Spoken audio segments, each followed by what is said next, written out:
அண்ணா திமுக ஆட்சியில் மாநகராட்சி பதில 1000 ரூபாய் வீட்டு வரினா இன்னைக்கு திமுக ஆட்சியில் 2000 ரூபாய் வரி செலவு. அதே அண்ணா திமுக ஆட்சியில் கடவரி 1000 ரூபாய்னா திமுக ஆட்சியில் 2500 ரூபாய் நீங்க செலுத்த வேண்டும். குடிநீர் வரி உயர்த்தப்பட்டார்கள், குப்பைக்கும் வரி போட்டு விட்டார்கள். இப்படி வரி மேல் வரி போட்ட அரசாங்கம் தேவையா? மக்களோட ஆட்சி தேவையா? மக்களுக்கு என்று எதுவுமே செய்யல. ஒண்ணு செஞ்சிருக்கிறார்.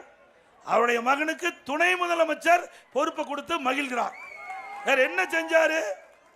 திரு உதயநிதி ஸ்டாலின் என்ன திமுகவுக்கு பெரிய சாதனை செஞ்சிட்டாரு?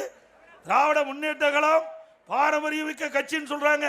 எத்தனையோ பேர் அந்த கட்சிக்காக சிறை சென்று தன் சொத்துக்களை விற்று இந்த கட்சி வளர்த்தவர்களுக்கெல்லாம் அங்கே இடமில்லை. திராவிட முன்னேற்ற கழகம் திரு கருணாநிதி குடும்பத்திலே பிறந்த உறுப்பினர்களுக்கு தான் மத்தியிலையும் ஆட்சி அதிகாரத்தில் இடம் கிடைக்கும், மாநிலத்திலையும் ஆட்சி அதிகாரத்தில் இடம் கிடைக்கும், கட்சியிலையும் அவர்களுக்கு தான் பதவி கிடைக்கும்.